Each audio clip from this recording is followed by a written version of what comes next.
오염되고 타락하는 세상의 더러움들을 거룩하신 하나님의 손길로 깨끗하게 청소하여 주시고 새롭게 하시는 능력을 베풀어 주시니 감사를 드립니다.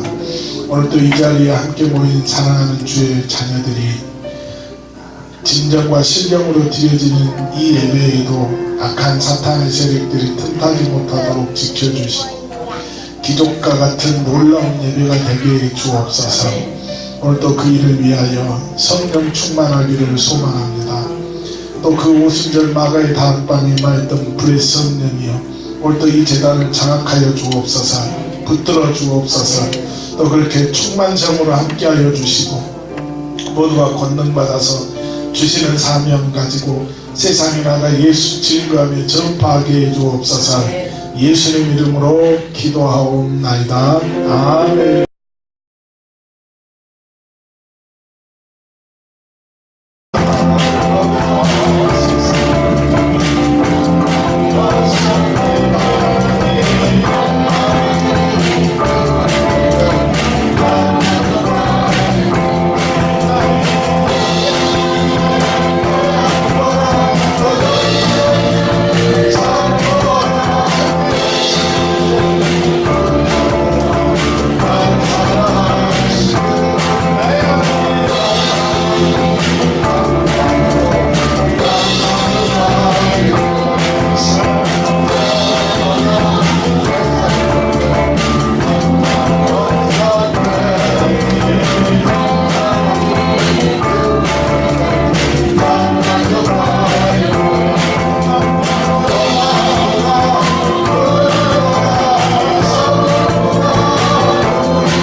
모든 순간순간이 내가 아니라 또 그 어떠함이 아니라 오늘도 내가 예수 그리스도로 말미암아 살아가기를 원합니다.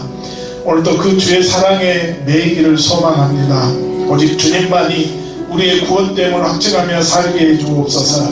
예수로만 생명을 얻는 삶을 살게 하시고 그 예수의 마음으로 다른 사람들을 섬기게 하시고 오늘도 겸손과 수고의 모범이 되는 삶으로 그 생명의 향기, 선한 행실의 향기, 복음의 향기가 나를 통하여 널리 퍼져나갈 수 있게 해달라고 두 손 번쩍 들고 주여 상창하시고 통성으로 기도하시겠습니다. 주여! 주여! 주여! 하나님 그렇습니다. 우리가 어떠한 순간순간 그렇게 내가 아니라 어떠함이 아니라 오늘도 그렇게 예수 그리스도를 말미암아 우리가 온전한 삶을 살아가기를 원합니다. 주님 그렇게 오늘도 주님의 사랑에 매이는 주님의 그런 삶이 되기를 원하오니 주여 오늘도 이런 우리들을 붙들어 주옵소서. 함께하여 주옵소서. 오직 그 주님만이 우리의 구원됨을 확증하며 살아가게 하시고 그 예수로만 생명을 얻는 삶이 되기를 원합니다. 그 예수의 마음으로 다른 사람들을 섬기기를 원합니다. 오늘도 더 겸손하기를 원합니다. 그 예수의 마음으로 서로가 그렇게 수고의 모범이 되는 삶으로 그렇게 나를 통해 생명의 향기가 선한 삶, 행실의 향기가 복음의 향기가 주님 퍼져나갈 수 있게 해주옵소서. 주님 오늘도 그 일을 위하여 그렇게 우리가 권능받기 위하여 기도하오니 주여 오늘도 우리를 붙들어 주시옵시고 불같은 성령이 오늘도 이 대단 위에 충만하게 역사하여 주옵소서. 이 강단에서 생명을 살리는 생수가 터져 나오기를 소망합니다. 아멘. 그 생수가 이 인근을 흘러넘쳐 덮을 수 있기를 원합니다. 아멘. 소망 없는 공허한 세상 이야기들로 이 머리가 혼탁하지 않게 하시고 아멘. 오늘 기도함으로 오늘 또 주시마 했던 그 약속된 성령 또 그 성령과 함께하는 그 권능이 우리를 붙들어 주옵소서. 또 그 말씀 앞에 압도당하게 하셔서 하나님 내가 그 만난 예수 증거하지 않냐고는 견딜 수 없는 뜨거움으로 함께하여 주옵소서.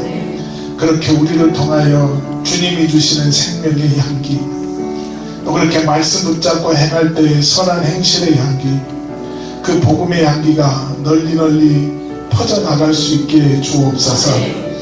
그러기 위해서 말씀 받는 오늘 우리들 모두가 살아나게 하셔서 내가 딛는 땅 어디를 가든지 그렇게 솟게 되는 역사가 있게 하시고 만나는 이들마다 하나님 불같은 성령의 권능의 역사가 우리를 통해서 나타나게 하셔서 그렇게 생수가 흐르는 강단이 되게 하시고 생명나무 실과가 열리게 하셔서 말씀 듣는 이마다 각종 질병들에서 노인받게 하시고 그렇게 우리를 통하여 예수 증거할 때 그 권능들이 나타날 수 있도록 우리들을 써 주옵소서. 오늘도 사명 붙잡고 나가기를 원합니다. 그렇게 이 재단에 강건하여 채워지는 놀라운 역사가 충만케 해주옵소서. 예수님 이름으로 기도하옵나이다. 아멘.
바로가 곧 그의 병거를 갖추고 그의 백성을 데리고 갈새 선발된 병거 600대와 애굽의 모든 병거를 동원하니 지휘관들이 다 거느렸더라.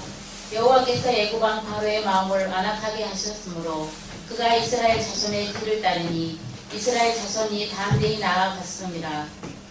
애굽 사람들과 바로의 말들, 병거들과 그 마병과 그 군대가 그들의 뒤를 따라 바알스본 맞은편 비아하롯 해변 그들이 장막 진대에 미치니라. 바로가 가까이 올 때에 이스라엘 자손이 눈을 들어 본즉 애굽 사람들이 자기들 뒤에 이른지라. 이스라엘 자손이 심히 두려워하여 여호와께 부르짖고 그들이 또 모세에게 이르되 애굽에 매장지가 없어서 당신이 우리를 이끌어내어 이 광야에서 죽게 하느냐? 어찌하여 당신이 우리를 애굽에서 끌어내어 우리에게 이같이 하느냐? 우리가 애굽에서 당신에게 이른 말이 이것이 아니냐? 이르기를 우리를 내버려 두라. 우리가 애굽 사람을 섬길 것이라 하지 아니하더냐? 애굽 사람을 섬기는 것이 광야에서 죽은 것보다 낫겠노라. 모세가 백성에게 이르되 너희는 두려워하지 말고 가만히 있어서 여호와께서 오늘 너희를 위하여 행하시는 구원을 보라. 너희가 오늘 본 애굽 사람을 영원히 다시 보지 아니하리라. 여호와께서 너희를 위하여 싸우시리니 너희는 가만히 있을지니라. 아멘.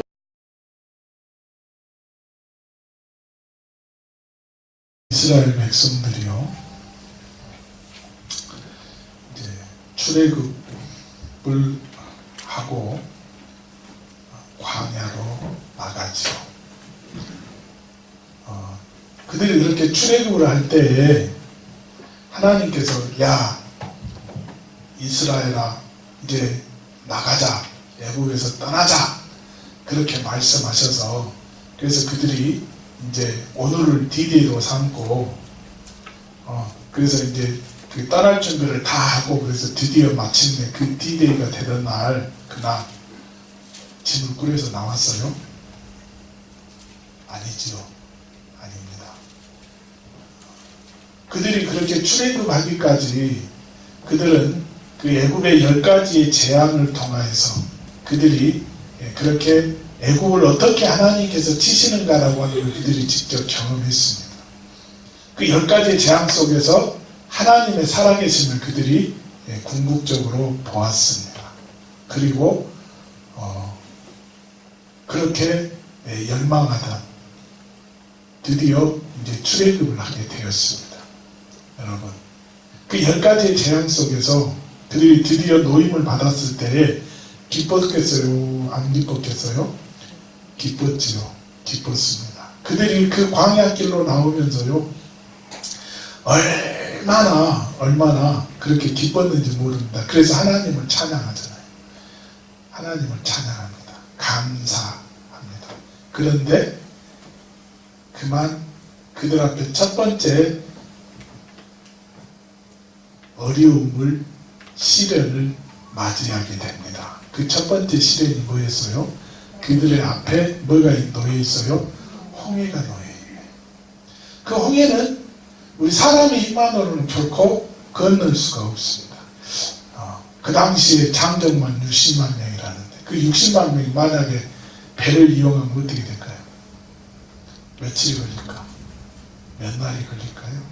몇 달이 걸릴까? 이번에 그 어디였지요? 태풍으로 인해서 공항이 폐쇄되고 사이판에 우리나라의 그 군 수송기가 떠가지고 갔지요. 그 수송기가 그 사이판에서 떠가지고 한 번 떠가지고 갈 때마다 300명인가? 그것이 하루에 300명인지 한 번 뜰 때마다 300명인지 모르겠는데 어쨌든 오늘 또 그 군 수송기를 이용해서 감으로 300명이 아까 뉴스에 보니까 이제 이렇게 간다고 그렇게 있어요. 네. 우리가 한 번으로 칩시다. 한 번으로. 그런데 홍해에서 그러면 만약에 그 수송기가 떠가지고 옮긴다면 얼마가 걸리겠어요? 60만 장정만 가는데도 한 번에 몇 명씩 태운다고? 300명씩 태워. 상고 빨리 계산해봐. 네? 며칠?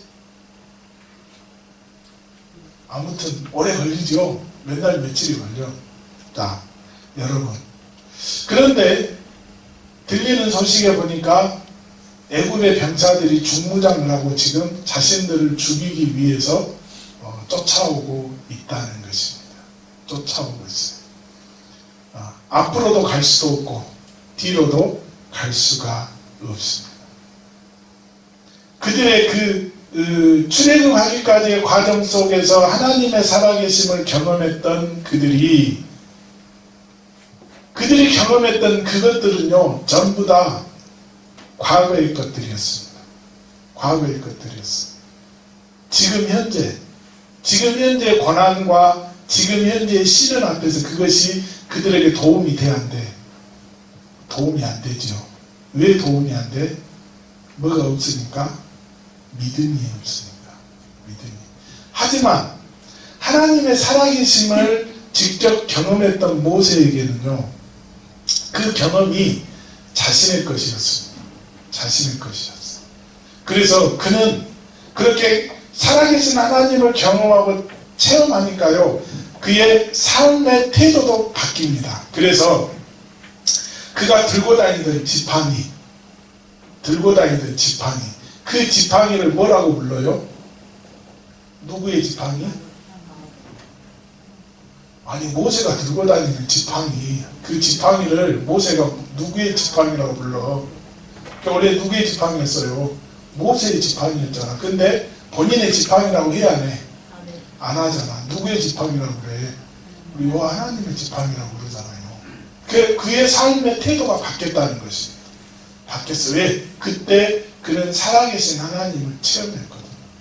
체험했어요.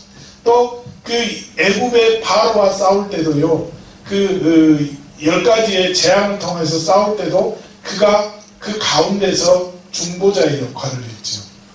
예. 그래서 하나님께서 주시는 말씀에 따라, 야, 너 지팡이를 그 나일강에다가 대라 됐더니 그 주변에 있던 모든 물들이 무엇으로 바뀌어버려요?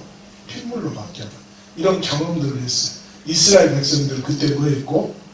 구경했고. 구경했어요. 그들은 구경꾼이었습니다. 하지만 그걸 직접 체험하고 만난 사람은 누구였어요? 모세였어요. 그러니 모세의 삶이 지금 이스라엘 백성들과는 전혀 다른 차원의 삶을 살고 있다는 것입니다. 자, 사랑하는 교우 여러분, 저와 여러분도 역시 마찬가지입니다.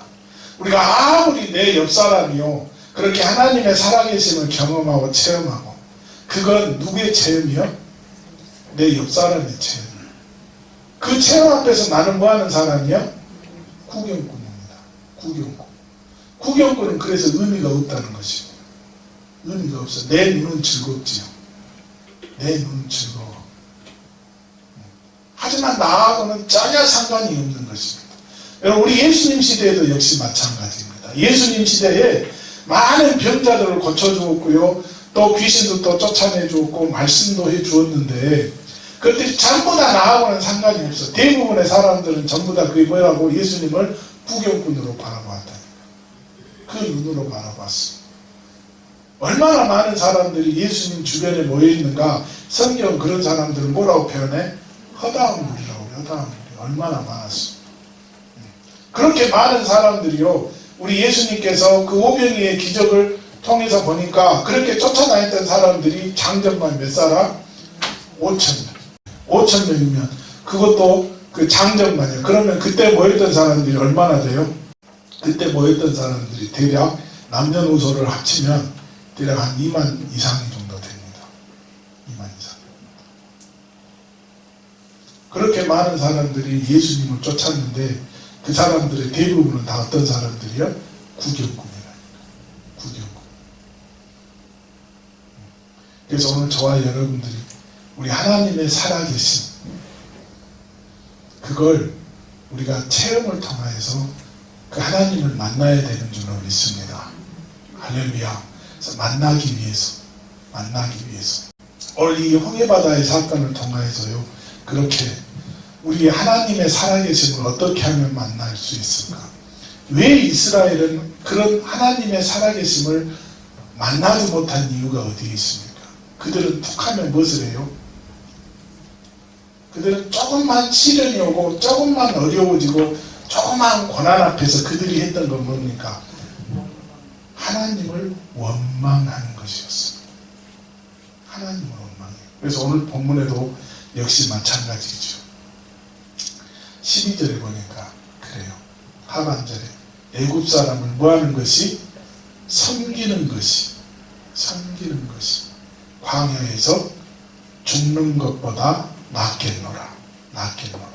또 11절에서는 뭐라고 그럽니까? 모세에게 이르되 애굽에 매장지가 없어서 당신이 우리를 이끌어내어 이 광야에서 뭐하게 하느냐? 죽게 하느냐. 그들은 틈만 나면 원망합니다. 하나님을 원망하지. 또 그렇게 자신들이 믿고 따르는 그 종 모세를 원망합니다.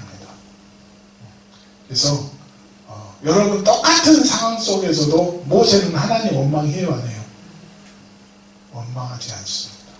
그는 오히려 그 어려움 앞에서 그는 오히려 누구를 찾습니까? 하나님을 찾잖아요.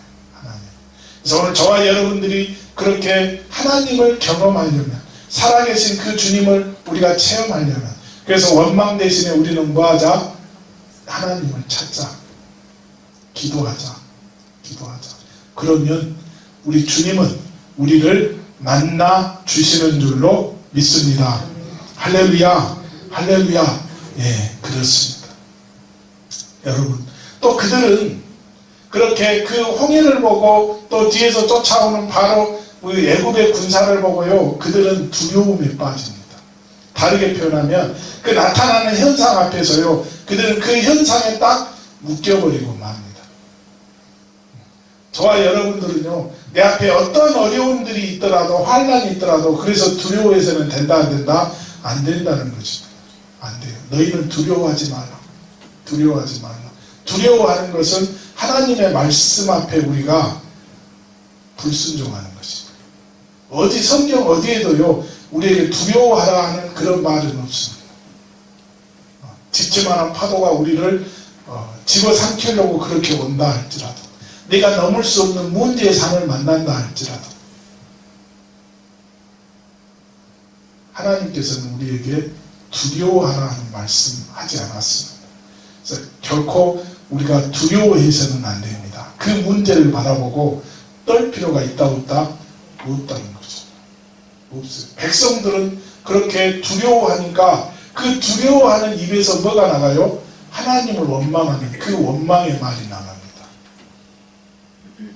하지만 두려워하지 않는 모세였기 때문에, 그래서 그 문제를 해결하기 위해서 우리 하나님 앞에 무릎 꿇은 줄로 믿습니다. 그래서 저와 여러분들이 하나님을 만나시기를 원하십니까? 그러면 가장 먼저 뭐하지 말아라? 원망하지 말아라. 두 번째로는 뭐하지 말아라? 두려워하지 말아라. 할렐루야. 그럴 때에 저와 여러분들은 그 하나님, 살아계신 하나님을 만나게 되는 줄로 믿습니다. 할렐루야. 자, 13절에서 그러지요. 모세가 백성들에게 이르되 너희는 뭐하지 말아라? 두려워하지 말아라. 가만히 서서 여호와께서 오늘 너희를 위하여 행하시는 무엇을 보아라? 구원을 보라. 그랬습니다. 오늘 저와 여러분들이 나도 모르게 내가 버릇처럼, 습관처럼 남을 원망하고 하나님을 원망하고, 또 그 문제의 현상 앞에서 내가 사로잡혀서 두려움에 떨었던 일들이 있습니까? 그것들은 전부 다 나의 불신앙의 모습임을 다시 한번 깨닫고, 오늘 모세처럼 담대하게 그 문제를 가지고 어디로 가자? 우리 하나님 앞으로, 하나님께로 나아가자. 그래서 기도하자. 그럴 때 하나님께서는 그 문제를 통하여서 우리에게 해답을 주시는 줄로 믿습니다. 네, 오늘 이 시간 분명히 깨달으십시오. 문제에는 뭐가 있다고요? 답이 있다. 그 답은 누가 가지고 계셔요? 우리 하나님이 가지고 계십니다. 하나님. 세상에서 답을 찾는 사람만큼 어리석은 자가 없으면 다시 한번 깨닫고, 오늘 그 하나님으로부터 주시는 그 놀라운 해답, 그 문제의 해답, 그 해답을 우리가 기도로, 말씀으로 찾아나가는 저와 여러분들이 될 수 있기를 주님의 이름으로 축원합니다.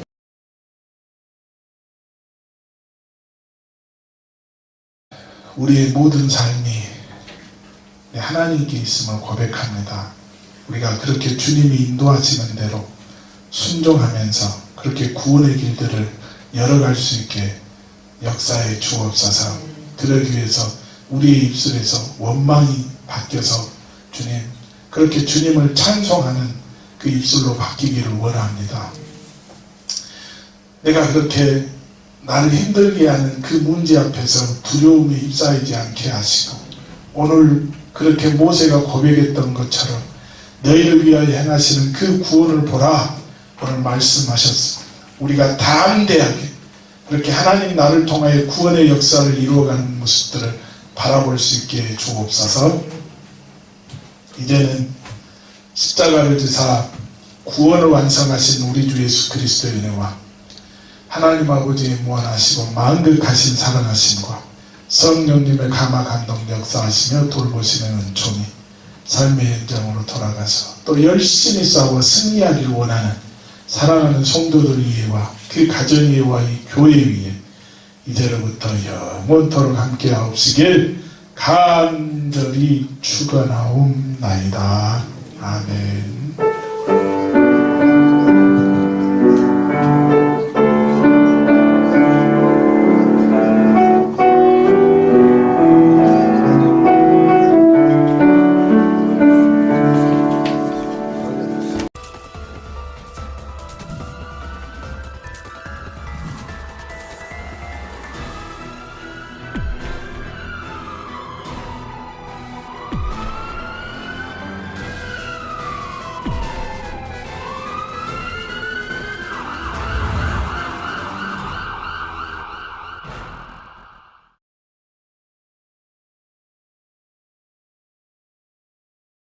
지금 대한민국은 자신이 예수라고 주장하는 21세기 메시아들과 함께 온갖 위장수법을 동원한 이단 종파가 독버섯처럼 번지고 있다.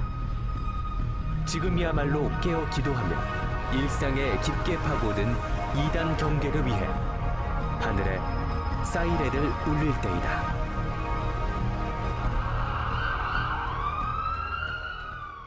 안녕하십니까. 이단에 대한 대처 능력과 분별력을 키워낼 굿TV의 선한 사역 프로그램 이단 사이렌의 박지현입니다. 많은 분들이 저희 프로그램을 보고 이단에 대해 새롭게 알게 되었다거나 왜 이단인지 몰랐는데 궁금증이 해소됐다고 그런 말씀을 많이 듣게 됩니다. 오늘은 여러 가지 안 좋은 추문으로 우리 사회를 떠들썩하게 만든 베레아 성락교회 김기동 목사와 아울러 베레아 사상에 대해서 낱낱이 파헤쳐 보겠습니다. 먼저 대한예수교 장로회 통합 사이비 이단 문제 상담소 소장 한기총 상담소장으로 오랫동안 일하셨고 지금도 이단 연구와 대처에 헌신하고 계시는 최삼경 목사님 함께해 주셨습니다. 네, 안녕하세요. 안녕하세요. 네.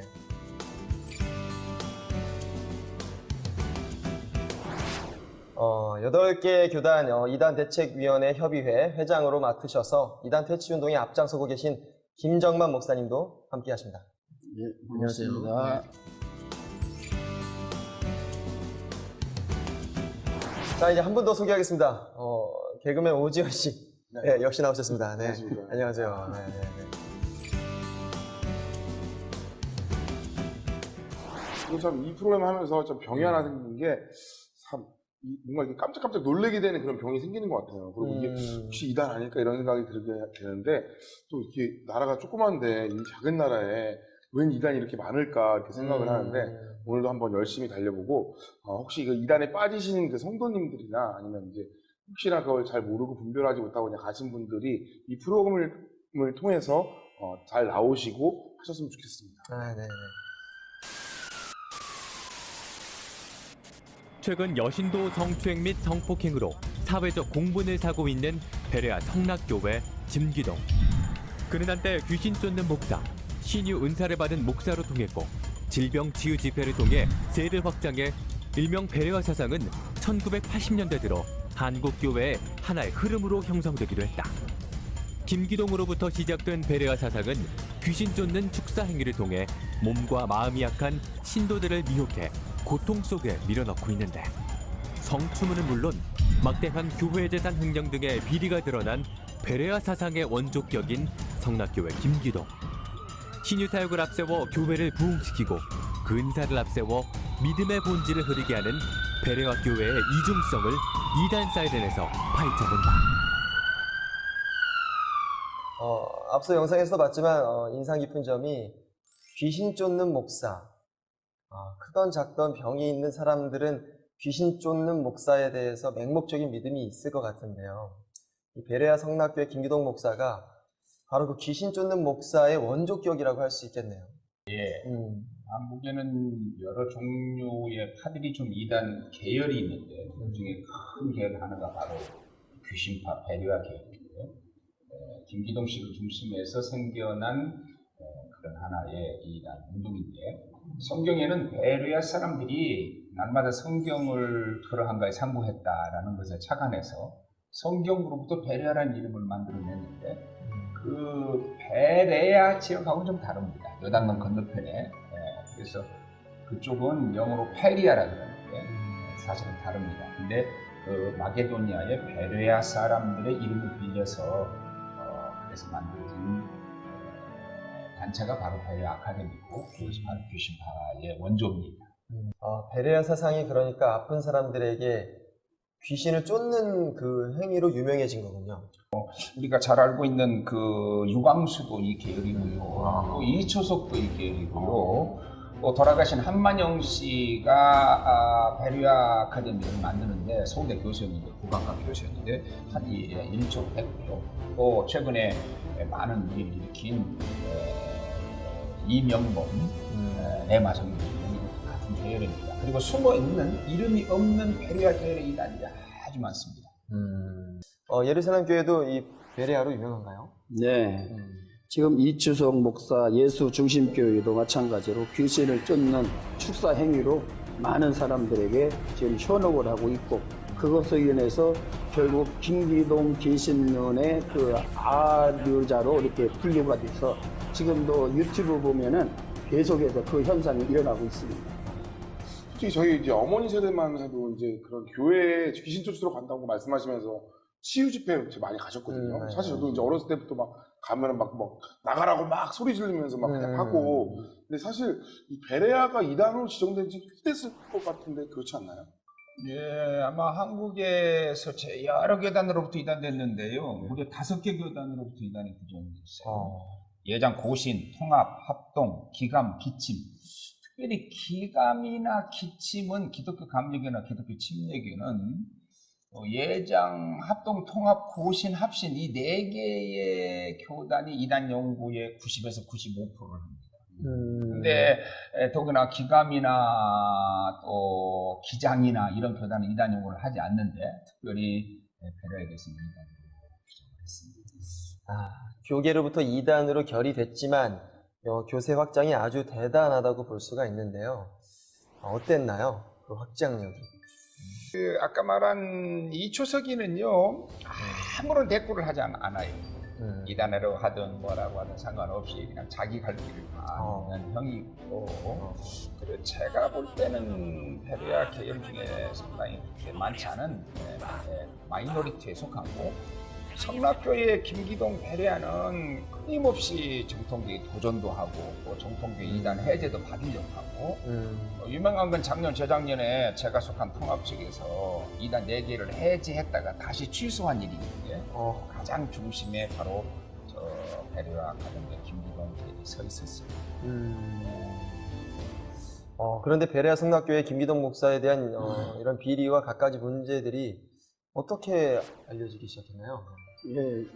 성락교회 내부에서 김기동 목사의 전임 또 비리를 참다가 못해가지고 피해자들이 하나둘 알려지면서 무엇보다도 김기동 목사가 자신의 후계자 아들 김성현 씨 있잖아요. 그것을 자신의 교회를 넘겨주려고 하니까 반대파에 부딪히면서 성락교회 자체가 이제 둘로 나뉘어지게 되죠. 그래서 그 원감이라고 하는 김기동 목사는 세계 베레아 교회 연맹을 창립하고 갈라지기 전 단체인 기독교 베리아 교회 연합을 해산을 결의를 하게 됐잖아요. 그래서 11월 26일 날 개혁 측에서 교인총회를 열어서 김기동 목사와 김성현 목사를 파면을 시키고 출교로 결의를 했어요. 그러는데 거기에서 이 둘로 이게 나눠지면서 서로들 비판하니까 무력으로 이게 세워져서 교회를 뭐 철장으로 이게 막아버리고 못 들어오게 만들고 여러 가지 풍파가 생기면서 계속해서 현재 교회가 풍파 중에 끊이지 않고 잡음이 일어나고 있는 교회가 현재 성락교회라고 볼 수가 있겠죠. 참 이 베레아 성락교회 김기동 목사님 쪽은 사실 뭐 자기가 이제 이단 아니다 이런 얘기도 많이 하고 하는데 사실 근데 그런 거 치고는 참 없는 게 없는 것 같아요. 물론 뭐 목사님들도 그런 분이 계시긴 하지만 성추행, 돈 문제, 세습 문제 사실 종합 선물 세트로 다 있기 때문에 참 이걸 웃어야 될지 울어야 될지 참. 자, 그럼 여기서 이단으로 규정된 베레아 사상의 원조격인 성락교회와 베레아를 그대로 따르고 있는 이초성 목사가 있는 예수중심교회를 취재하신 월간 현대종교의 조민기 기자님과 전화 연결을 한번 해보려고 합니다. 네, 여보세요? 네, 현대종교의 조민기 기자님이시죠? 예, 맞습니다. 네네, 더운 날씨에 취재하시느라 고생 많습니다. 예, 감사합니다. 네, 일단 그 현재 성락교회 상황은 어떤가요? 예, 성락교회 같은 경우에는 2016년 12월에 윤준호 목사의 강의를 시작으로 김기동 씨의 엑스파일과 함께 좀 분쟁이 좀 시작되었습니다. 그런데 2018년 7월 기점으로 아직 해결되지는 않은 상태입니다. 예, 그런데 김기동 씨를 따르는 쪽과 그리고 교회를 개혁하려는 개혁 측이 서로 다른 장소에서 예배를 보고 있는 상황이고요. 그런데 김기동 쪽이 불리하게 돌아가고 있는 게 김기동 씨가 목회비 60여 원을 업무상 횡령한 혐의로 기소된 상태입니다. 아, 네. 김기동에게 피해를 당한 분들이 오히려 2차 피해를 또 입고 있다고요? 예, 그렇습니다. 용기를 내서 언론에 김기동이 비리와 추행을 폭로한 피해자들에게 김기동 측에서는 뭐 온갖 억측과 협박으로 교회를 나가라고 뭐 소송까지 불사하고 있다고 합니다. 아주 이번 기회에 아주 이 수상이 난 사람 검사 판사가 내 일생 60년간 일해온 실적을 그대로 증명해 줄 겁니다. 앞만 뒤져보고 있을 거라고 뒤져보고 있을 거라고 뒤져보고 그럴 것이라고 뒤져봐도 한 가지 찾지 못하지. 기다려보는 거예요. 기다려보는 거예요. 뇌로. 아, 네. 그러면 기자님이 보시기에 성락교회 사태가 어떻게 진행될 것으로 보이시나요? 예, 성락교회 김기동 씨 지지 측이 개혁 측을 상대로 사회법에 고소한 사건들이 최근 검찰에 의해 좀 번번이 불기소 처분이 내려지고 있습니다. 그래서 교회 분쟁 사태가 개혁 측에 유리한 국면으로 돌아가고 있는 것으로 보이고요. 김기동 측 교인들과 성락교인들의 싸움이 아니라 비리를 저지른 김기동과 개혁을 바라는 교인들 간의 싸움이라는 구도로 좀 볼 수 있을 것 같습니다. 그 베레아의 원조격인 성락교회가 참 시끄럽게 됐네요. 이 김기동 베레아 사상에 깊은 영향을 받은 또 다른 베레아가 나온 거죠. 네. 예. 이초성 목사 예수중심교회 예배도 참석해 보신 적이 있으시다면서요? 예, 맞습니다. 예배는 어떻게 달라요? 우선은 예수중심교회는 강서구 화곡동에 위치한 KBS 88체육관을 빌려서 집회를 드리고 있습니다. 근데 집회 시작 전에 뭐 이초성 목사가 단상에 올라와서 찬양을 인도하고 손을 흔들거나 간단한 동작을 연출하는데요. 이러한 동작들을 신도들이 다 따라하고 있습니다. 그리고 이후에 신도들이 손을 떨면서 뭐 소리 높여서 방언 기도를 하기도 하고요. 그러다가 이초석 씨가 설교를 시작하면은 자신의 능력을 과시하는 뭐 간증을 주로 하기도 하고, 그리고 뭐 예배를 마치기에 앞서서 뭐 마귀야 떠나가라, 귀신아 떠나가라, 뭐 이런 멘트들을 반복해서 외쳤습니다. 예, 그리고 예배가 끝나고 나면은 신도들이 이초석 씨 앞에 줄을 서서 귀신 축사를 받기 위해 기다리기도 했습니다. 와, 기다려요? 예. 그 예배에 참석한 신도들은 이초성 목사의 그 축사에 대해서 어떻게 생각을 하는데요? 신도들은 귀신이 나가야 병이 나을 수 있다고 이초석의 주장에 대해서 좀 미혹되어 있는 상태고요. 그리고 병원보다는 이초석의 집회를 찾고 뭐 의사의 조언보다는 이초석 씨의 설교에 귀를 기울이고 현대의학적 치료보다는 귀신 쫓는 행위에 몰두하는 것처럼 저는 좀 보였습니다. 와, 이단들의 이 예배 현장에 직접 다니시면서 취재하시는데 이 베레아 교회 예배에 참석하시면서 느끼신 점이 있다면, 그리고 또 이 베레아에 빠져 있는 분들한테 해주고 싶은 말씀이 있다면 한번 부탁드려요. 제가 봤을 때는 대부분이 갈급한 분들이십니다. 성락교회도 예수중심교회도 질병을 앓는 분들이 이 교회를 다니면은 치유가 일어난다고 하더라, 이런 이야기를 듣고 또 교회에서 하는 홍보를 믿고 출석을 하게 되는 거거든요. 근데 문제는 이 치유의 역사를 일으킨다고 주장하는 그 교주를 좀 맹신하는 상황까지 이르게 되는 것이 지금의 김기동 씨 사건을 만든 게 아닌가 하는 생각이 듭니다. 또 이단 사역을 하시는 많은 분들이 하나같이 말씀하시는 게, 상식에서 벗어나는 헌신을 요구한다면은 한 발짝 물러나서 나의 처지를 다시금 생각해보라고 하시는데요. 저는 이 말을 이단에 빠져 있는 피해자분들에게 좀 꼭 전해드리고 싶습니다. 네. 그 축사 집회를 통해서 미혹의 영에 빠진 신도들은 그 신비주의에 또 열중을 하다가 그 현대의학적 치료는 또 무시를 하게 되고, 그래서 치료 시기를 놓치는 그 위험한 결과를 초래하게 되지 않을지 저도 걱정이 됩니다. 예. 기자님 너무 감사하고요. 앞으로도 이 하나님의 공의가 살아 역사하는 취재 부탁드립니다. 예, 감사합니다. 네, 감사합니다. 이번 코너는 연관 검색어를 통해 성락교회와 베레아에 얽혀있는 궁금증과 핵심 교리를 짚어보는 연관 검색어 탑5입니다. 도대체 베레아에는 무엇이 담겨 있는가 낱낱이 파헤쳐보겠습니다. 무턱대고 좋다더라, 고친다더라, 유행 따라 가는 것이 우리의 신앙도 어떻게 보면 저도 좀 그랬던 게 있던 것 같아요. 이거 병 고친다는 내가 가볼까? 또 이게 병이 계신 분들은 또 이게 뭐라도 잡고 싶은 심정이 있잖아요. 근데 그 심정을 어떻게 보면 많이 좀 이용하지 않았나. 한 20년 전에 정말 유행이었었어요. 네, 맞아요. 네. 자, 5위에서 1위 순으로 확인해 보겠습니다. 먼저 탑5 보여주세요.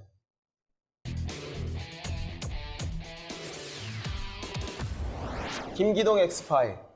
베레아 사상을 만든 장본인인 성락교회 김기동 목사에 대한 엑스파일인 것 같은데, 대중들보다 깨끗하고 존경을 받아야 할 목사에게 엑스파일이 존재한다는 것 자체가 충격이었을 것 같아요. 김기동 씨만큼 교리적 이단도 없지만 최근에 밝혀진 저런 성추행과 기타 돈 문제, 많은 문제를 보면 그야말로 저렇게 무서운 사이비도 없다, 그런 생각이 들죠. 존경받아야 할 자리이고 그런 삶을 살아내야 하는데 그렇지 않다라는 너무 명확한 사건들인 것 같고요. 그런데 김기동 엑스파일이 알려지게 된 이 계기가 평범하지 않다고 들었습니다. 네, 김기동 엑스파일이 수면 위에 떠오르게 된 계기를 밝혀볼 수가 있겠는데요. 김기동 씨에 대한 엑스파일을 작성한 윤재로 씨가 있어요. 그분은 김기동 씨가 세운 베레아 신학대학원 교수로 베레아 사상을 이어가는 쪽으로 열심히 일을 했고, 또 자신의 스승이나 다름이 없는 김기동 목사의 행포를 더 이상 묵과할 수가 없는 상황이 됐다, 이렇게 보면서 그 계기로 성락교회가 김기동 씨를 지지하는 쪽하고 베레아 성락교회를 개혁하려고 하는 쪽으로 이게 서로 이게 나뉘는 상황이 되니까 현재 복잡한 상황으로 지금 현재 개혁 측과 수호 측이 지금 싸우고 있다, 이렇게 볼 수가 있겠죠. 그러니까 내분이 일어나면 왜 그런 현상이 더 적나라하게 까발려지는 그런 상황들이 일어나잖아요. 그런 상황인 것 같은데, 이런 시점에서 이단의 베레아 성락교회를 지켜보는 우리들은 어떤 자세를 가져야 할까요? 아마도 우리 한국교회들이 베레아 성락교회 김기동 측에 있는 사람들의 그 법적 다툼이 끊어내지 않는 그런 상황 속에서 이단의 모습을 과감히 버리고 개혁 측이 다시 한국교회를 새로운 희망을 줄 수 있는 교회로 세우기 위해서 우리가 더 그쪽으로 지원해 줄 수 있는 그런 마음이 더 우리가 한쪽으로 더 치우치지 않을까, 그렇게 생각이 듭니다. 네, 좋은 말씀 감사합니다. 그렇다면 이제 연관 검색어 탑5를 보고 계시는데요. 그러면 탑4로 한번 넘어가 보도록 하겠습니다. 탑4 보여주세요.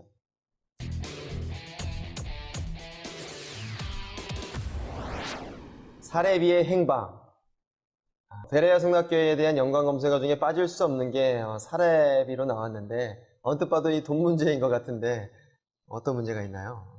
김기동 씨 예산을 1,500억, 2,000억, 융자 얻은 돈이 한 1,000억에 1,500억 간다고 제가 그렇게 들었는데, 그러면은 그 가치가 실질적으로 약 3천억, 4천억, 5천억 되는지 또 뭐 그건 상당히 플렉시블해요. 많은 변화가 있긴 한데 상상하지 못할 돈 문제가 세상에 모두 알려졌는데 들은 다 지금 개혁칙을 조금 전에 말씀하신 것처럼 개혁칙을 우리가 가능하면 돕고 또 돌아오는 사람, 회개하는 자를 누가 언제 우리가 정죄하나요? 다 받아줘야 되고 하는 건 사실이지만 또 그들도 겸손하게, 왜냐하면 이미 그곳에 참여해서 많은 책임감을 가졌거든요. 그 개혁측에 서 있는 모 목사도 일반 신학교를 했으니까 일반 신학을 했으면 김기동 씨의 귀신론이 얼마나 문제가 되고 삼일체론이 문제가 되고 하는 것을 평신도 몰랐어도 그런 분들이 이미 오래전부터 알고 있었어야 되거든요, 사실상은요. 그러니까 정직하게 회개하는 마음으로 또 그리고 한국교회는 그들을 잘 돌봐야 된다 그렇게 생각을 해요. 사실 저는 이런 얘기를 들을 때마다 사실 우리나라에 있는 대형교회 목사님들도 사실 이런 부분들이 아예 자유롭지는 않잖아요. 그러니까 그런 부분도 솔직히 좀 약간 좀 우리도 약간 반성을 해야 되지 않나 하는 생각이 좀 들어요. 왜냐면 이런 부분에 있어서 그러니까 김기동 목사님 너무 잘못했지만 그런 부분이 있기 때문에 교회를 전체적으로 싸잡아서 그 많은 그런 비신앙인들이 그렇게 하는 거 보면서 그러니까 이단은 교회에서 나와서 교회를 피해를 주고 교회를 어렵게 만드는데요. 그러니까 이단이 발생하는 교회 편의 원인은 정통교회 교리적 윤리적 약점이 이단이 되니까 결국 이단 문제 자체의 심각성도 문제지만 이단 문제를 거울 삼아서 비춰본 한국 교회의 모습이 더 우리를 아프게 하지요. 그러니까 우리 교회, 그러니까 우리 목사님들도 이제 뭐 사례비는 받지 않겠다 이런 표현들 많이 쓰시고 이제 어떤 그런 실수하고 넘어지시는 분들 많이 계시잖아요. 근데 이 김기동 씨도 이제 그랬다는 거잖아요. 사례비 받지 않겠다라고 딱 하고 그 가족들에게 이제 했었던 그런 어떤 수법들이 좀 궁금한데. 그러니까 이번에 조사한데도 내가 자손들에게 내가 자손들에게 돈을 나눠줬느냐? 하나도 없죠.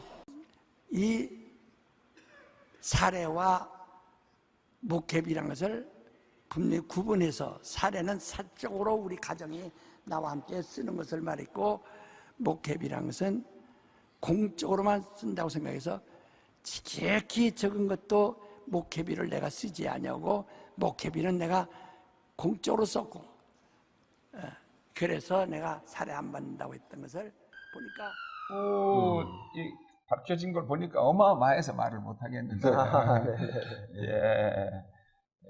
하나도 안 받는 것처럼 언제나 늘 하는데 이 세상에 청백리도 되고 알부자도 되고 독립투사도 되고 정권도 잡고 하는 길은 없는 거지요, 사실상.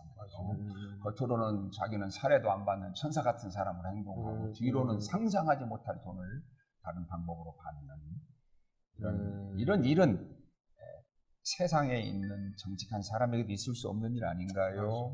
네.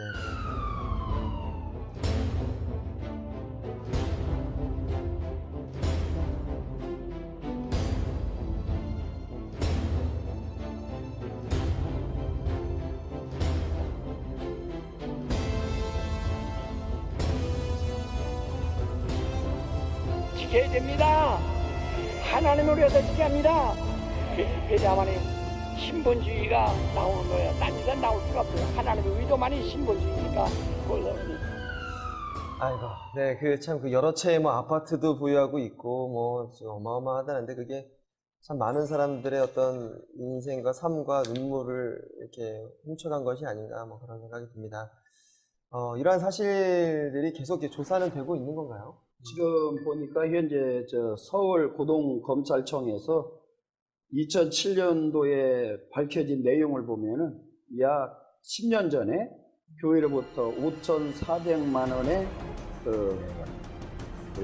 매월 그렇죠 목회비를 받아가지고 교회 대여를 하고 임의 사용하는 등 현재 60억 이상의 업무상 횡령 혐의를 받고 있다 그렇게 얘기를 들었어요. 참 이런 말 하기는 좋겠지만 좀 그렇긴 한데 그래서 이제 사람들이 다 이단이라고 이렇게 얘기를 하는 것 같다는 생각이 듭니다. 지도자들도 자신만의 성을 쉽게 쌓으려면 결국에는 이제 자신이 왕이 되고 자신만의 뭔가 왕국을 만드는 그런 형태가 되는 거를 보면서 좀 씁쓸한 마음이 좀 듭니다. 그래서 저는 집에서나 밖에서나 종된 자의 마음으로 임해야 된다고 생각을 합니다. 이단 바로 알자 연관 검색어 탑5, 탑3로 한번 넘어가 보겠습니다. 보여주세요.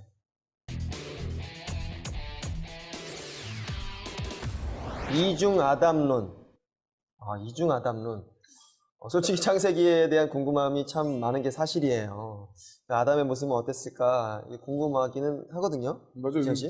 그런 생각 많이 들잖아요. 아담은 뭐 어떻게 장군 같을까, 근육이 많을까, 아니면 뚱뚱할까, 하와는 미인이었을까? 미인이었을 것 같긴 해요. 그래서 아담이 좋아하니까. 배꼽. 네, 그들은 배꼽이 있을까 없을까? 맞아. 배꼽은 태어났을 때 이제 그렇죠, 그거니까 그렇죠. 배꼽이 네. 없을 것 같기도 하고 좀 그런 게 있는데 그렇죠. 이런 거 자꾸 생각하다 보면 이단이 되는 거죠. 우리 베레아의 이중아담론, 이게 도대체 뭔가요? 이제 이단들이 발생하는 창세기 1장에서 3장 사이에 대부분 이단들이 제일 많이 거의 발생한다 이런 말이 가능해요. 근데 인간을 영혼과 육체 두 개로 나누는 이분설과 영과 혼과 육 셋으로 나누는 삼분설이 있는데 삼분설 자체를 이단이라고 하지는 않아요.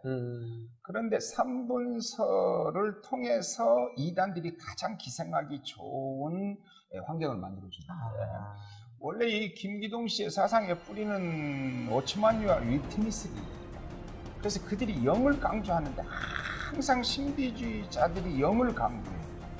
그러다 보니까 창세기 이제 거기서부터 나온 형태 이중아담론인데 창세기 1장의 인간은 원래가 그냥 영이 없는 인간이에요. 그냥 한 짐승처럼 남녀의 자웅을 표현해주는 인간에 불과하다.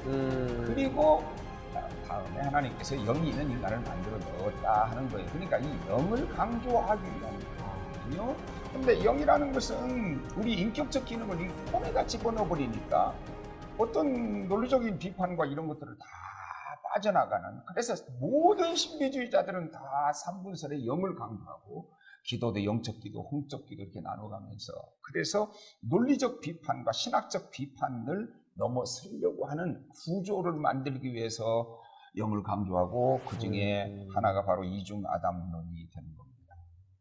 그럼 그 워치만이 이게 잘못됐다는 게 아니라 그 사람이 그거를 이상하게 이제 이렇게 해석을 한 거죠. 물론 워치만과 유티니스리에 대해서 아직도 더 연구해야 될 많은 부분이 있는데 유티니스리는 완벽한 이단으로 아주 무서운 이단으로 이미 분명했고 있고 워치만의 사상이 한국교에 미친 긍정적 부정적 영향은 별도로 또 연구를 해봐야 될 부분인데 예를 들어서 똑같은 지금 귀신파도 그 사상에서 나왔다고 한다면 또 다른 이 구원파도 똑같은 워치만의 유티니스리에 나왔어요. 그래서 한때 권신찬 씨가 우리나라 이렇게 문제를 일으킨 세월호 사건 때 그 유병은이의 장인이잖아요. 생명의 말씀사에서 책을 자기를 이단이라고 하니까 뭐라고 말하는지 아세요? 그러면 너는 나를 이단이라고 그러면서 너희들은 왜 워치만이 책을 만들어 팔고 있느냐라고 권신찬 씨가 생명의 말씀사에 그런 도전을 한 글이 있어요. 뿌리가 같다는 걸 제가 말하는 건데요. 바로 거기서 나온 게 이중아담론입니다. 아니 저는 이게 굉장히 아무리 들어도 좀 어려운 게 저는 이제 그 책을 봤거든요. 그래요? 봤는데 이제 그거에서 워낙 어려운 책이라 해석을 또 어떻게 하냐에 따라서 이게 그러니까. 그렇게 갈 수가 있기 때문에 책을 안 본 저도 그렇고 책을 안 보신 많은 어려워요. 저도 무슨 말인지 하나도 모르겠어요. 요즘에는 잘 안 봤는데요. 제가 신학교 다닐 때는요 읽을 책이 없었어요. 그러다 보니까 워치만이 영에 속한 사람 같은 책은 안 읽은 사람이 없어요. 근데 우리가 신비를 부정하면 이성주의자가 되지만 신비를 좋아하고 신비만 인정하면 신비주의가 되는데 신비주의는 모든 이단 사상을 만드는 사상적인 원인이에요. 어떤 기초가 되는구나. 이건 좀 구별하는 데 상당한 노력이 필요하지만 그래요. 그래서 우리가 신비를 부정하면 누가 예수 믿겠어요. 그렇지만 예수 믿는 것도 신비니까. 그렇죠. 근데 신비만 좋아하고 신비를 인정하면 신비주의가 되는데 신비주의는 이단의 원상이에요. 그러니까 진짜 항상 신앙생활 하면서 생각하는 거는 균형이 정말 중요해요. 그러니까 우리는 하나님께서 자신의 형상대로 아담을 처음에 사람을 창조했다. 그 정도만 알고 이제 믿고 있잖아요. 이제 구체적으로 정말 어떤 점들을 들어서 그런 주장을 하는지 좀 설명 좀 더 부탁드립니다. 이제 우리가 하나님의 형상이라고 말할 때는 그 외적인 모습을 말하는 게 아니에요. image of God, 하나님의 형상은 우리 하나님하고 내적 성품을 말하는 건데, 우리 인간은 그 유한성에 있어서는 짐승하고 가깝고요, 영적 존재로서는 하나님과 가깝고요. 짐승은 구원받지 않아요. 짐승에는 영이 없기 때문에. 그런데 창세기 1장의 인간에게는 영이 없으니까 일종의 하나의 동물적 인간이라 그런 뜻이에요. 근데 전혀 성경적으로 맞지가 않아요. 왜냐하면 그러면 하나님 형상에는 영적 요소가 배제돼야 된다는 말이 되고 말이죠. 아닙니다. 하나님 형상대로 지어진 창세기 1장의 인간도 똑같은 하나님으로 만족한 인간이고 1장과 2장의 인간은 구별되지 않아요. 저게 복수 단수를 가지고 말하는 것은 남자와 여자였기 때문에 복수였지, 그래서 복수로 한 게 아니에요. 그러니까 자꾸만 이 원어를 가지고 말하면 웬만한 사람은 쏘가요. 몰라서 쏘가요. 그러니까 이단들이 보면은 그 작은 거 갖다가 막 이렇게 이쪽이랑 연결시키고 이쪽이랑 연결시키고 해가지고 사람들 좀 혼란스럽게 만들어서, 사실 이제 전체적으로 성경을 봐야 되는데 그렇게 못 보게 하는 게 이단의 특징인 것 같아요. 그러니까 이게 창세기 아담부터 헷갈리게 하니까 그러니까요. 이게 안 빠질 수가 없는 거죠. 너무 쉽게 미혹이 되는 건데, 김정만 목사님께서 이중 아담론에 대해서 한마디로 좀 요약을 좀 해주신다면. 베레아 사상의 핵심 중에 하나가 바로 아담 이중론이고, 또 김미동 씨의 아담 이중론은 이 하나님의 구속사에 대한 창조론 자체를 아마도 제대로 이해를 하지 못했기 때문에 빗나간 아마 해석으로 이렇게 보여야 되겠죠. 네네네. 그러니까 뭐든 이중적인 것은 그 어떤 의도가 있는 것 같아요. 네, 이중 인격, 이중 아담도 한 명인 줄 믿습니다. 표현 자체가 너무 듣기에 조금 이중 아담이라는. 재밌는 사실이 있었는데요. 저 하나 이중 아담론에서 이중 아담론이 문제가 되니까 자기가 침례기에다가 낸 각서에 뭐라고 했는지 아세요? 한마디로 잘못됐다는 걸 인정하는 말이 기가 막힙니다. 주장은 하나 가르치지 않겠다, 이런 말을. 주장하는 것과 가르치는 것이 다른 건가요? 그렇게 침례교 위에다가 낸 사실이 있지요. 그러나 우리 일반적으로 그냥 평신도도 아니 뭐 창세기 1장의 인간은 남녀를 표현하는, 자웅을 표현하는 동물적 인간이고 그 다음에 영을 가진 인간이라는 것 자체가 이해가 안 되니까. 그러니까 어떤 필요로 인해서 이렇게 만들어진 이론이라는 게 느껴지네요. 네. 자, 그럼 이제 탑2를 한번 알아보도록 하겠습니다. 탑2 보여주시죠.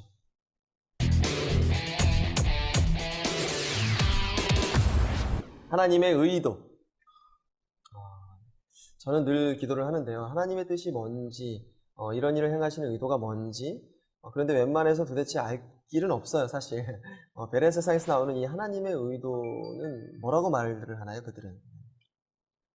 이제 어떤 단어를 원래 제가 이제 김기동 씨하고 가까이 지냈던 분들이 있어요. 그리고 초창기에는 이단이라고 하지 않았거든요. 그리고 이제 이분의 이단 사상도 처음부터 발전하는 게 아니에요. 처음부터 다 완성돼가지고 시작하는 게 아니에요. 점점 더 발전하는 거예요. 저쪽으로 처음에는 방향을 잘못 정했는데 10분 가느냐, 1년 가느냐, 10년 가느냐에 따라서 그 거리는 엄청난 거리를 만들지 않겠어요. 얘기를 들어봤는데 처음에는 막 큰 교회 목사님도 많이 와가지고 뭐 배우기도 하고 그랬다고 들었어요. 제가 그래서 김동 씨가 재밌는 말을 했어요. 야, 나보고 이단이라고 그러는데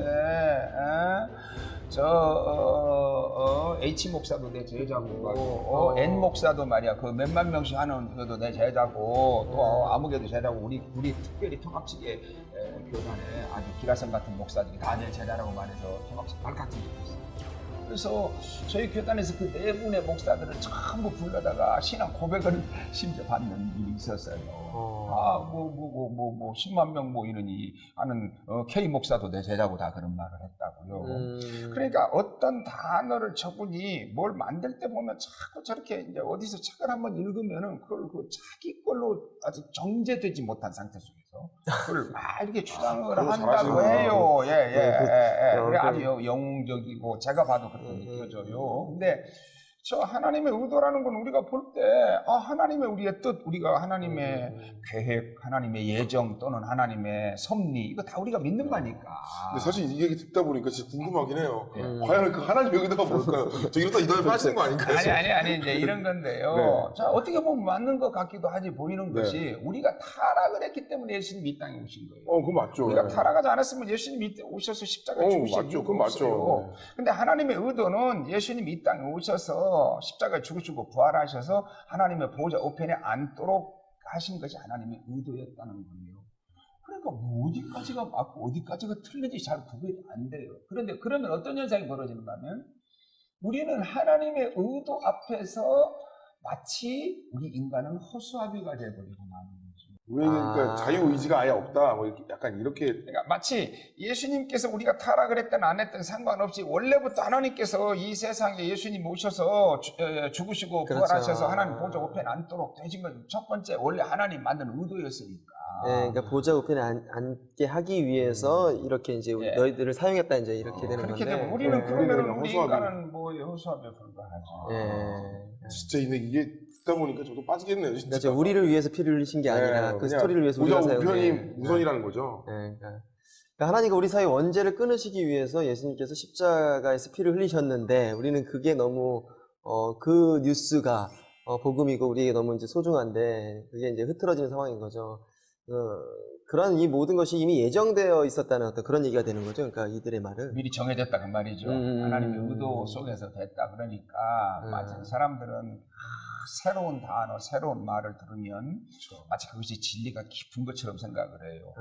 우리가 들어본 말 중에서 깊은 말을 들었을 때 깊다고 하고 은혜를 받으면 좋은데 못 들어본 말을 들으면 그 다음부터는 사람들이 신령하고 훌륭하다. 이런 또 말을 새로운 뉴스의 어떤 느낌을 받는구나. 참 인간이 죄를 짓던 안 짓던 예수님이 인간으로 오셔야 했다는 얘기인데 사실 뭐 저희도 개그맨인데도 제가 들어도 좀 이렇게 황당한 얘기가 아닌가 이렇게 생각하는데 이 황당한 얘기가 가능해진다는 게 참 저는 좀 놀라운 것 같아요. 네. 아마 그렇게 생각하겠죠. 김기동 씨의 베리아를 우리가 깊이 이렇게 들어가 보면은 창조론까지도 뒤흔드는 아주 심각한 문제들이 많다는 점이죠. 성경적 근거 없이 바로 김기동 씨 개인의 상상으로 이 추리해낸 사상을 본인이 처음으로 밝힌다. 이렇게 하니까 더욱더 심각한 얘기가 아닐 수가 없다는 거죠. 예, 그러니까 정말 추리력이 뛰어나신가 봐요. 이제 어떤 그런 제가 상상력과. 볼 때는 추리 작가 하시면 더 잘했을 텐데 네. 그거를 갖다 이렇게 막 이렇게 뭔가 작가님이 하셨으면 아마 웹툰에서 아니라 1등 1, 2등 했을 텐데 왜 그거를 굳이 그렇게 하시는지 참. 네. 그러니까 뭐 이제 우리가 현상학적으로 보면 할렐루야 기도원이 이렇게 많이 성장하고 뭐 여의도에 어마어마한 빌딩을 사고 등등 한 것은 병 고치는 것 때문이잖아요. 안 고친다는 거로. 베레아가 저렇게 큰 이유는 신학적 사상과 상관없이 귀신을 쫓아낸다. 우리 모든 질병은 제맥을 집어넣은 불신자의 사후의 영이 원래 인간은 120년을 살게 돼 있는데 예를 들어서 10살을 살고 불신자가 죽으면 110년 동안 하늘에 귀신으로 떠돌아다닌다는 거예요. 그래서 120세가 되면 그때 몸에서 빠져나온다는 거예요. 그러니까 우스꽝스러운 말이 돼요. 이게 수명이 오래 남은 예를 들어서 119년 11개월 한 20일 정도 된 귀신이 몸에 들어오면 열흘밖에 내 몸에 있을 수가 없지 않겠어요? 그렇죠. 그러니까 여기다가 이렇게 써서 붙이면 돼요. 오래 남은 귀신은 안 받겠어. 그러면 안 죽을 거예요.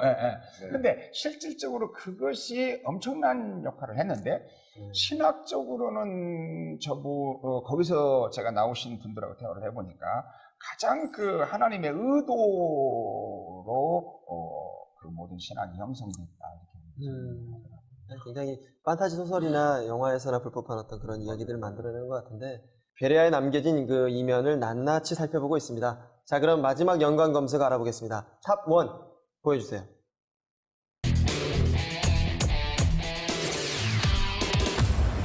귀신의 정체. 드디어 나왔네요. 네. 귀신. 영상에서 영상에서 나와야죠. 그렇죠. 영상에도 나왔고 앞에서 두 분께서 말씀하신 내용 중에 이 귀신 쫓는 목사가 베레아의 가장 핵심이라고 하셨는데 그렇다면 이 귀신의 정체가 무엇인지 정말 궁금합니다. 네. 이제 성경에는 사탄이라는 말이 나오고 마귀라는 말이 나오고 귀신이라는 말이 나와요. 놀랍게도 사탄과 마귀가 귀신을 부리는 것처럼 돼 있어요. 근데 김기동 씨는 타락한 천사는 사탄과 마귀인데 그것도 사탄과 마귀를 또 구별해요. 사탄은 타락한 천사가 하나님을 대항할 때 그것을 사탄이라고 그러고 인간을 대항하면 마귀라 이렇게 잘못된 전제를 했는데 성경을 제가 살펴보니까 사탄도 인간을 대항할 때 사탄이라는 말을 썼고요. 하나님을 대항할 때도 마귀라는 말을 썼어요. 그런데 귀신이라는 단어에서 가장 결정적으로 달라요. 그냥 왜 사탄과 마귀가 귀신을 부렸겠느냐 할 때 천사도 계급이 있었어요. 천사 장도 있고 제일 낮은 그 쫄짝 천사가 타락을 하면 그건 귀신이라고 봐야니까 똑같이 귀신이든 사탄이든 마귀든 타락한 천사를 우리가 지칭하는데 김기동 씨는 귀신은 사후의 불신자의 영을 귀신이라 그래요.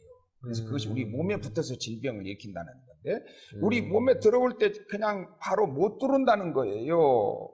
내게는 수호천사가 따라다닌다는 거예요. 제 성도 속에는. 근데 내가 죄를 지을 때 이 수호천사가 가변된다는 거예요. 예를 들면 내가 천사가 따라다니다가 내가 신경질을 부리면 신경질 부리는 미혹의 영으로 바뀐다는 거예요. 근데 한 번 바뀌면 이게 환원이 안 된다는 거예요. 내가 음란한 생각을 하면 음란한 생각을 하고 음란죄를 짓게 하는 미혹의 영으로 바뀐다는 거예요. 근데 미혹의 영이 내가 예를 들어서 음란한 생각을 5만 번 하면 내게 5만 마리의 미혹의 영이 따라다닌다는 거예요. 천사 한 마리도 없는 건데 저는 지금. 그러면은 이 미혹의 영보다 더 천사를 받아야 된다는 거예요. 그러니까 기도하면서 성령 충만도 천사 충만이라고 그러고요.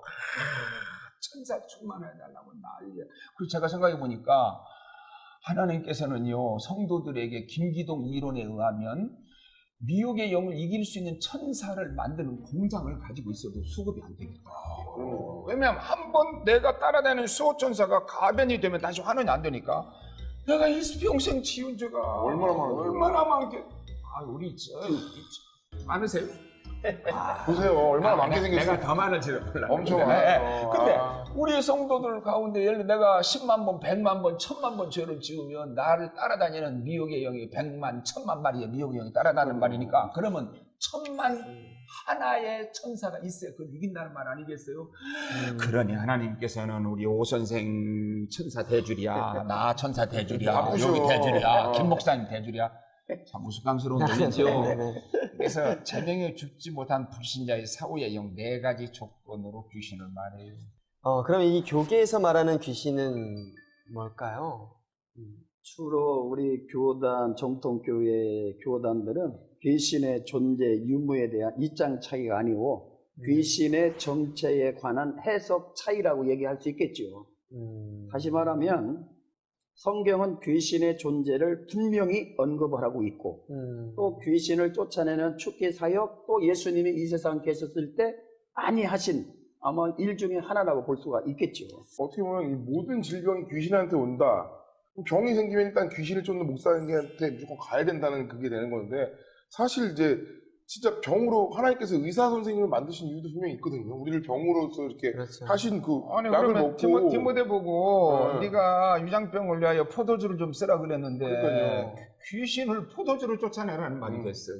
그러니까요. 그리고 바울이 몸에 가시를 질병을 3번이나 하나님께 기도하지 않았어요. 그럼 바울도 귀신이 들었단 말이거든요. 그럼 김기동 씨는 귀신이 안 들렸느냐?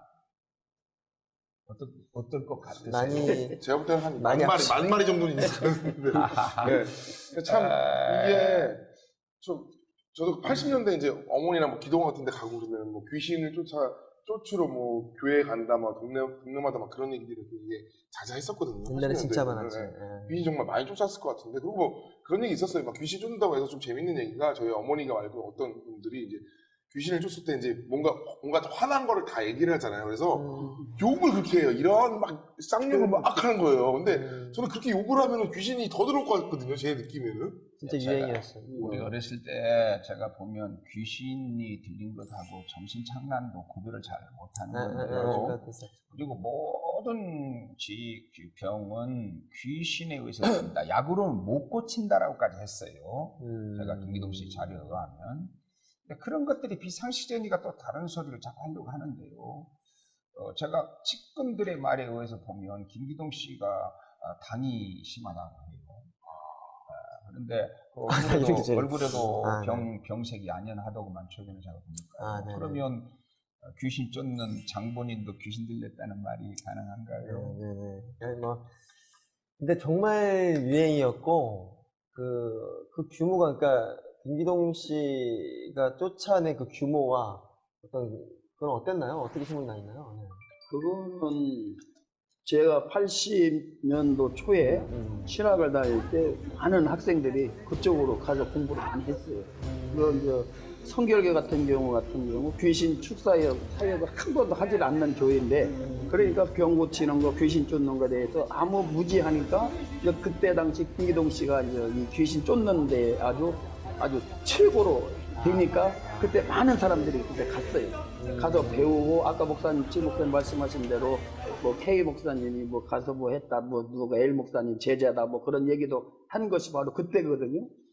그때를 보면 지금까지 그 김기동 씨가 쫓아낸 그 귀신이 뭐 이루 말할 수 없이 많겠다고 얘기를 하겠죠. 뭐 그런데 본인은 뭐 한 40만 명이 넘는다고 하지만 아마 그보다 더 훨씬 뭐 되겠지만 근데 귀신을 쫓아낸다고 해놓고 다시 또 가서 또 쫓아내고 계속 쫓아내니까 결국은 귀신이 들어왔다 나갔다 하면 우리 몸속에 과연 뭐가 되겠냐. 이게 말도 안 되는 그 일들이 계속해서 나오기 때문에 결국은 김기동 씨 교회가 그렇게 크게 아마 진일보화된 원인이 아마 거기에서 아마 초창기에 80년도에 아마 그렇게 생긴 것 같아요. 그렇게 리액션이 눈으로 잘 보이니까 커질 수밖에 없었던 것 같은데 베레아를 따르는 예수중심교회 이초성 목사도 귀신 쫓는 걸로 정말 유명하더라고요.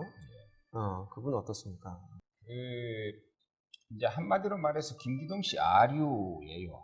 아류파인데 아까 지금 여기서 김기동 씨 때 설명을 하지 못한 하나의 중요한 사정을 제가 설명하자면 원래 하나님께서 하늘을 이렇게 3층전이라고 그러니까 하나님의 하늘은 헤븐이라고 헤븐. 우주의 하늘을 스페이스라고 그러고 지구의 하늘을 스카이라고 그러는데 이 우주는 스페이스와 여기를 이 우주라고 그러는데 이 귀신이 물 없는 곳에 가서 쉬기를 원하여도 쉴 곳을 못 찾았다 그랬는데 이 우주를 마귀를 가두기 위한 감옥으로 만들었다는 거예요. 그래서 창세기 보면 예수님 궁창을 만들고 하나님 보시기에 좋았다는 말을 안 했다는 거예요. 어떻게 감옥을 보고 하나님 보시기에 좋았다는 말을 하겠냐는 거예요. 근데 창세기 1장 31절에 보면 하나님이 지으신 이 모든 것을 보시고 하나님 보시기에 좋았다라 그랬어요. 그러면 김기동 씨의 말에 하면 이 모든 것 속에 괄호 열고 궁창 예외 괄호 닫고 이렇게 해야 되거든요. 궁창은 아니고 그러면 또 무슨 논리가 생기는가 하면 이 궁창 안에 태양도 있고 달도 있고 있는데 이 궁창 스페이스 안에 근데 왜 태양을 보고는 하나님 보시기 아름답다고 했는가 하는 점이에요. 근데 마귀를 위한 감옥으로 만들었다고 그랬는데 이 하나님의 하늘과 스페이스 사이에 물벽을 만들어서 마귀가 못 들어오게 했다는 거예요. 그래서 하나님이 신이 수면에 운행하시더라 이것을 하나님의 헤븐과 이 우주 사이에 물벽을 만들어 놨다는 거예요. 그러면 여러분 수영장에 가 있으면 절대 귀신이 안 들어옵니다. 근데 우리 몸은 다 수분으로 물로 된 수분으로 돼 있잖아요. 뭐 귀신은 뼛속에 물 없는 뼛속에만 들어오나요? 이런 우스꽝스러운 논리가 돼요. 이 얘기를 들으니까 왠지 비 올 때 괜히 영적으로 깨끗해지는 것 같아요. 그냥 그런 느낌이 좀 듭니다. 아니 그러니까 이초석 씨는 어때요? 비슷해요? 아니면 좀 달라요? 비슷하죠. 아까 그 우주를 마귀를 가지고 그냥 감옥으로 만들었다고 똑같이 주장을 했어요. 그분 이초석 씨가. 그리고 귀신 쫓아내는 거 똑같고요. 나가! 축사였잖아요. 똑같고. 그러면서 교리적 체계는 김기동 씨처럼 더 어떤 다양하고 깊거나 그러지는 않아요. 예수 중심교회 이초성 목사는 신학교 2학년 초에 이제 신학을 그만두고 그 해 가을에 목사 안수를 받았어요. 그렇게 하면서 귀신 김기동 씨의 거기에 가서 그걸 완전히 배웠지요. 그래가지고 그대로 하니까 그때 당시 귀신을 쫓으면 엄청난 한국교회에 이런 현상이 일어나서 예수 중심교회가 엄청나게 크게 발전하고 지금 한국 이 지방 곳곳에 계속해서 지금도 역사하고 있는데, 이 귀신을 쫓는다고 할 때 이 눈에다가 이 축사를 한다 해가지고 눈을 막 찔러가지고 눈을 찔러가지고 막 하니까 거기에서 요 아까 얘기한 대로 나가 막 하고 이런 비상식적으로 막 그렇게 하니까 또 그 속에서 사람들이 몸속에서 귀신이 막 밖으로 나간다고 막 그렇게 얘기를 하고 그래서 선동을 하니까 거기에 많은 사람들이 거기에 집중적으로 이렇게 빠지게 되는 그런 결과가 일어나서 지금 예수 중심교회가 전국 곳곳에 그 같은 이름으로 지금도 귀신 축사 사역을 하고 있다는 사실이 안타까운 거죠. 실제로 이제 아파서 병이 나았거나 실제로 귀신을 쫓았기는 한 거냐는 거죠. 그러니까 실제로 아팠던 사람이었는지. 자, 두 가지가 중요한데요. 이제 모든 이단들의 예를 들어서 저 유광수 측에는 그 유명한 박보 축구 선수가 있으니까 굉장히 많은 사람들이 있고 구원파 거기에 아주 유명한 배우들 얼마나 많이 빠졌습니까? 많습니다. 그것에 의해서 자꾸 그런 세상의 인기에 의해서 생각하려고 하는 것 자체를 금해야 되고요. 심지어 통일교를 연세대학교 신학과장이었던 교수가 칭찬했고요. 하비콕스라고 하는 아주 유명한 세계적인 학자가 통일교를 극찬했어요. 그러면 이게 얼마나 큰, 그때 통일교가 가진 그 힘이라고 말할 수가 없었어요. 우리가 그렇게 진리를 구별하려고 해서는 안 된다는 거 하나 하고요. 또 병을 고쳤냐 못 고쳤느냐에 초점을 많이 맞춰서 말해요. 성경에 너희들이 말세에 적그리스도가 나타나서 병을 고치는 건 다 가짜고 못 고쳤는데 고친 것처럼 위선을 부리고 그렇게 하느니라. 그러니까 병을 고쳤는지 못 고쳤는지를 보고 병을 고치면 진짜고 병을 못 고치면 가짜니라. 그렇게 말하지 않았어요. 맞아요. 성경에 뭐라고 말했나요? 말세에 적그리스도가 나타나서 큰 이적을 행하여 그 다음 말이 중요해요. 택한 자까지 미혹하겠다. 정말 이 인기를 한 몸에 받고 있는 우리 청춘 스타까지 이게 베레아 분파교회 신앙생활을 하고 있고, 그러니까 정말 그 파급력도 우려가 되기도 하고요. 우리 또한 그 어떤 고쳤냐 안 고쳤냐 하는 그런 초점이 아닌 것에 좀 이렇게 이 신앙의 어떤 관점을 좀 바로잡아야겠다는 어떤 그런 생각이 들었습니다. 네, 이렇게 저희가 연관 검색어 탑5를 통해서 성락교회와 베레아에 대해서 깊숙한 이야기를 한번 나눠봤습니다. 앞에서도 말씀드렸듯이 성락교회는 김기동과 베레아에 대한 피해를 보신 분들이 정말 너무나 많답니다. 이 피해자들이 개혁 모임을 만들고 있는데요. 성락교회 김기동에게 피해를 입은 분들은 저희 제작진이 직접 만났다고 합니다. 함께 만나보시죠. 한 3년 이상을 다니다 보니까 정말 내가 알고자 하는 것이 없어가지고 좀 방황을 했습니다, 제가. 그때 저 친분 있는 지인께서 그릇이 아닌 자기 아들을 후계자로 내세우려고 그 몸부림치는 것이 한 성도로서 보기가 정말로 힘든 3월 달인가 그 세습과 승계를 가지고 말씀을 하시더라고요. 세습은 뭐고 승계는 뭔데 그 말에 그냥 아멘 하는 그 자체가 싫었던 것입니다. 저는 얼마 후에 다시 감독직으로 다시 김성현 목사를 올려놓더라고요.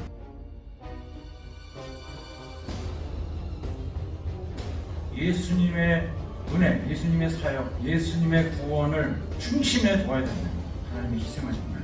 이 자체를 떠나면은 진리가 아닙니다. 신은 능력 혹은 어떤 특정 개인의 그런 능력을 강조하는 사랑, 그리스도의 신앙의 중심인 사랑. 가장 중요한 도리를 버려왔어요. 사랑과 은혜. 그리스도의 진리에 무릎 꿇자. 예수라는 반석 위에 교회였습니다. 이것은 해야 됩니다. 이 원로 감독님과 저를 이간하지 않길 바랍니다.